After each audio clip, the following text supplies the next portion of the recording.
A travel company that's charter cruise ship is stuck in limbo off the coast of New Zealand because most of the crew can't get visas, says the government's let it down.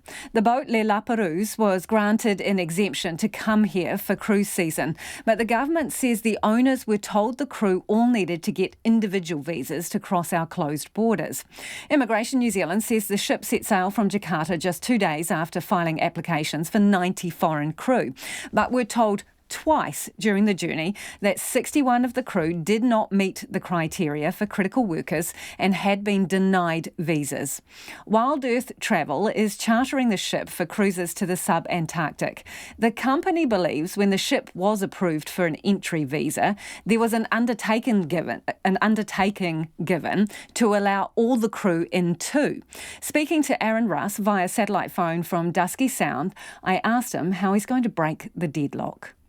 I really don't see what the solution is because the crew for the ship really have to have significant training and expertise to be able to deliver the ship and deliver the voyage which we've set out to do. So they have to have safety training and long experience to be able to safely navigate the ship. And the minister seems to think that the New Zealanders is the solution, but the time frames really haven't allowed that to be a workable solution aside from the other challenges. The minister has indicated that the 60-odd people who have been denied visas are waiters and bar staff and hairdressers. Is that a fair summary of what their roles would be? That's what they're employed to do. But in addition to that, they've been specifically trained to undertake the safety of the vessel. So they're also, in addition to that, they're firefighters. They're on stretcher parties. They've been trained to undertake the safe evacuation of the vessel in the event of an emergency. So while they have one primary role on board, they've been specifically trained for other duties in regard to the fact that it is a passenger vessel. So who botched this up? Because the minister says that this cruise ship left Jakarta just 2 days after filing for visas. So the boat left before they had any answers about whether the visas would be approved or not. That doesn't seem particularly sensible. The information that I have is that the owners were working closely with the Ministry of Health, and they submitted their applications for the ship's arrival, which were approved by the Ministry of Health, detailing all the crew that were necessary for them to complete delivery to a business, being our company, which has chartered the ship for a series of voyages in New Zealand. And if anything, I would say that if there's been a misunderstanding, it's simply because the process is exceptionally unclear currently with the rules and regulations.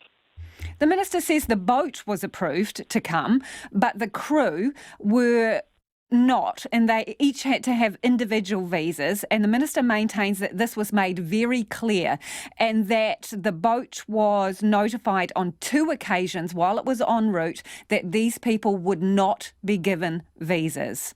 Has he got that wrong?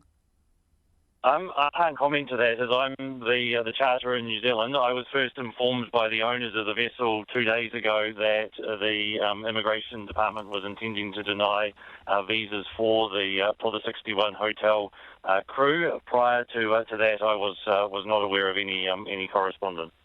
So to be clear, Aaron, as the person who's chartering the ship, for you, the owners of that vessel are the ones who have absolute responsibility for making sure all the paperwork is right and everybody has a visa.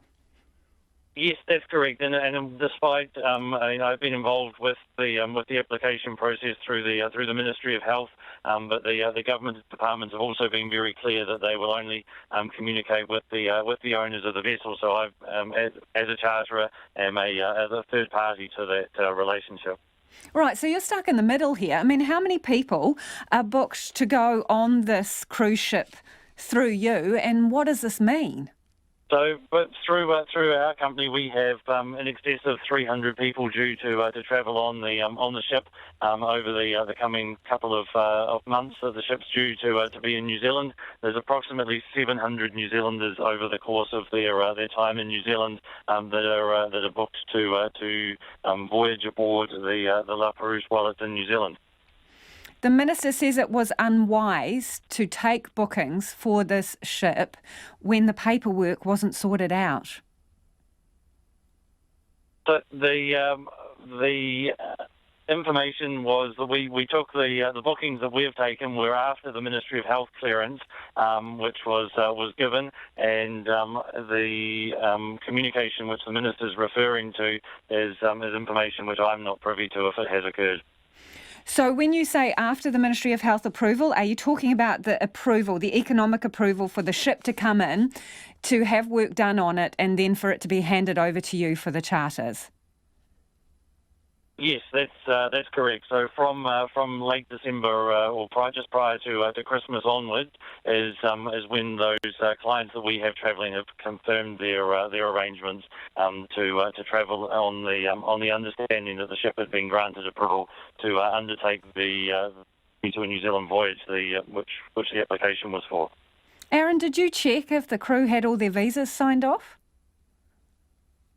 I understood that through third-party communication, that through the owners, that they had submitted all the approvals to the Ministry of Health on the basis of the full crew coming down to New Zealand, and the communication that I've seen in the last 24 hours indicates that, as the minister stated, he believes that they're simply waiters and hotel staff that can easily be recruited, effectively press ganged off the dock in New Zealand if required, rather than the highly trained and qualified crew that actually is aboard the ship.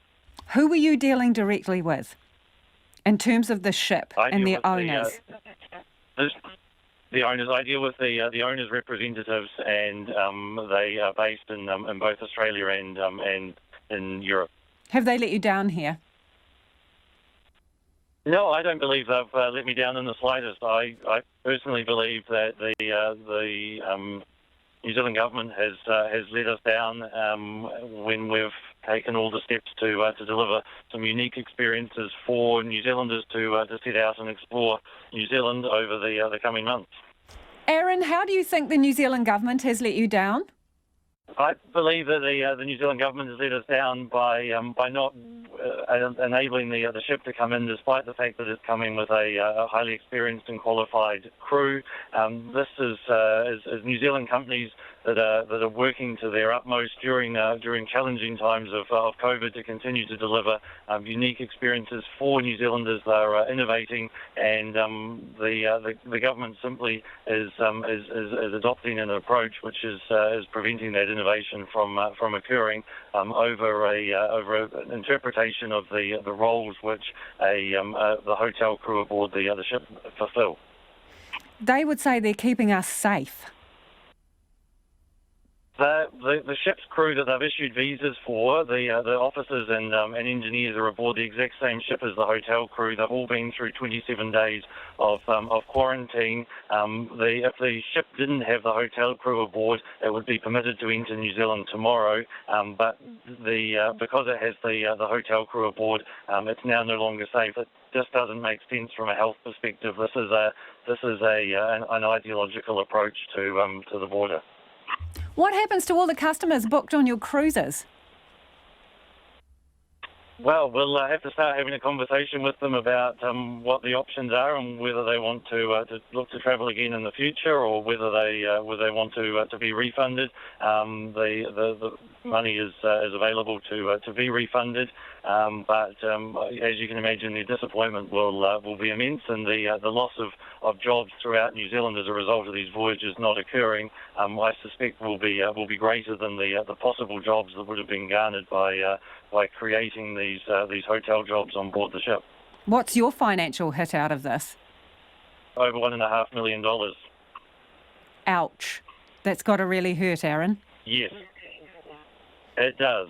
It hurts exceptionally when there's not a health risk. It's as outlined. The crew on board the ship have all completed the outlined health procedures. They've simply been denied entry to New Zealand on the basis of whether they're deemed to be critical workers or not on their health status, which has been approved. Their health procedures have been approved by the Ministry of Health. The wiggles are coming, though, Aaron. I know the wiggles are coming, and they're obviously essential. And that was Aaron Russ, who's from Wild Earth Travel, and that's the company that has chartered this ship that's stuck in limbo at the moment off the coast of New Zealand.